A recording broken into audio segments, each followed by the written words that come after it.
The story begins on a chilly evening in a bar just a few days before Christmas. Willie, an alcoholic man who is currently working as Santa Claus in a store, is seated there. He bemoans the fact that his life is so horrible and that his current job as Santa Claus is the worst thing that's ever happened to him. The following day, Willie returns to his job as Santa in the store, where he works with Marcus, his dwarf friend and partner who's employed as an elf. It doesn't appear that he's doing very well in his role as Santa, as the children seem to irritate him with even the smallest of their comments. Even though he's supposed to be playing Santa, he still manages to sneak in a few drinks during the day. Willie finishes his shift on Christmas Eve, and as he's leaving the store, he's stopped by a security guard who accuses him of shoplifting right before letting him go and activating the building's surveillance system. Willie, on the other hand, was the only one that exited the structure, and Marcus can't be located anywhere in the vicinity. When security leaves, he emerges from his snowman disguise, dashes hastily towards the arming system and deactivates it, thus preventing the building from being secured.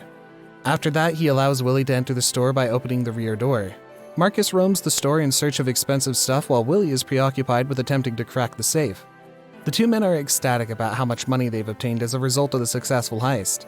Shortly after, Willie shares his decision with Marcus, saying that as a result, he'll no longer be doing this. Marcus, who believes that he's merely bluffing, is irritated. They just made too much money in one night for him to quit. Marcus tries to dissuade him. Willie, on the other hand, seems to have settled on his decision, as he tells Marcus that he intends to launch a bar of some kind on a beach somewhere. Marcus doesn't give a second thought to anything Willie has to say. After a few months have passed, it appears like Willie is staying true to his word and carrying out the plans he shared with Marcus. Or is he? Unfortunately, the bar that he's seen in is not his own, and when the owner becomes angry, he's chased out. When he finally gets home after a terrible day, he listens to his voicemails, most of which are asking for money owed. However, one of them is from Marcus, who tells him about a new job opportunity that would require him to relocate to Phoenix. He accepts the job and travels to Arizona. Unfortunately for them, the store that they intend to work in already hired a Santa, but they're able to secure the position by offering a much lower pay rate. All of this despite their foul language. Later on that day, the children are eagerly looking for Santa, but they can't find him anywhere. Marcus is taken aback when he discovers him passed out and drunk backstage. After a scolding, Willie immediately returns to his role of Santa Claus, asking the children what they'd like for Christmas. Willie's patience is wearing thin, and as he deals with one child after another, his anger is growing. During this time, some bullies are harassing a young kid called Thurman who's on his way to visit Santa. The boy eventually inquires as to whether or not Willie is in fact Santa Claus. Willie feels uneasy as a result of the child's enthusiasm, so he insists that the boy gets up and leave. Despite this, the boy sneaks up on him and follows him around. Later on that night, Willie goes to a bar to get a drink, and while he's there, a man can't stop staring at him in a strange way. Not paying him much attention, he flirts with the bartender without even realizing it, and they end up having a good time in his car.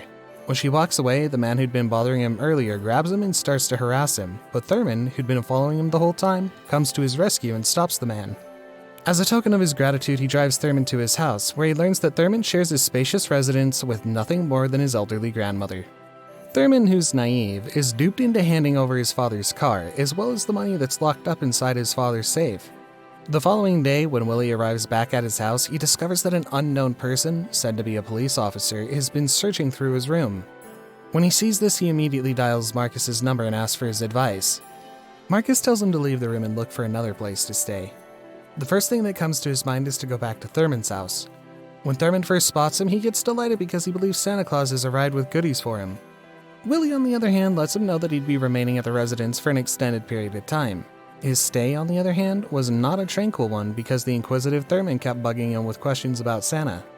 Not nearly enough to warrant abandoning the one and only place of refuge he has at the present, though.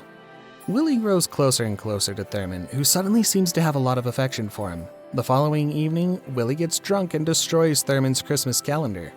Shortly after, Thurman is injured and Willie has a change of heart, compelling him to fix up the calendar. On the other hand, Willie and Marcus start carrying out their plans to rob the store. Meanwhile, Thurman is on his way to the store when he encounters a group of bullies who give him a wedgie and beat him up. Willie is moved upon seeing the youngster and encourages him to act his age by telling him to man up.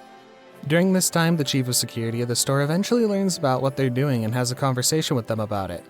Surprisingly, instead of apprehending them, he negotiates a 50% cut of anything they steal from the store in exchange for his silence. Willie becomes enraged and they hassle for less, but ultimately agree on the 50% split. The next day, all the children get in line and wait for Santa, but when Willie finally shows up, he's once again extremely intoxicated. When the parents see this, they take their children away.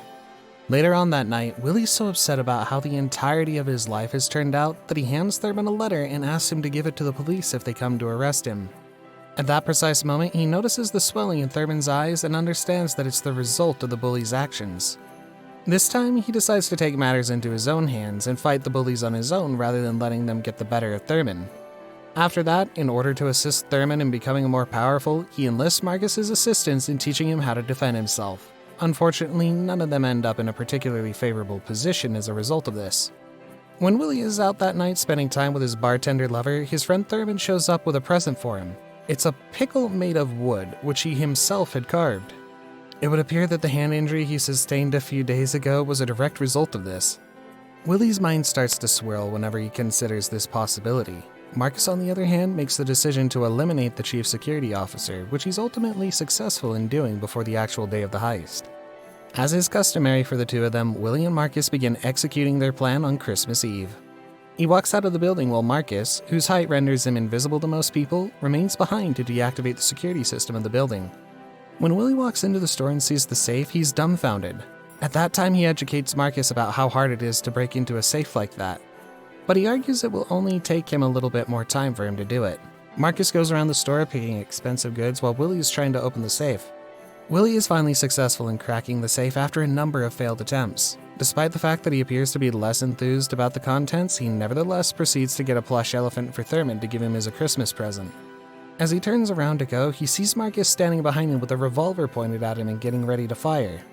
Marcus condemns him for causing so many problems and expresses his regret at being forced to act in this manner. At that very instant, the police officers make their appearance. Because of this, he's able to understand that Thurman has already given the letter to the police. Willie somehow manages to get away and is determined to give Thurman a Christmas present. When he arrives at the house, the police immediately surround him and begin shooting at him. However, contrary to our expectations, he survives the shooting and is being treated at a hospital for his injuries. Even though it's been splattered with blood like the other gift that Thurman had given him, the stuffed elephant manages to make its way to Thurman just as he'd hoped it would. He writes Thurman a letter in which he expresses his gratitude for the fact that he turned the letter over to the authorities and encourages Thurman to speak out for himself. A piece of wisdom that Thurman took very much to heart. That's going to wrap up this recap. Thanks for watching, and be sure to subscribe so you don't miss a single video.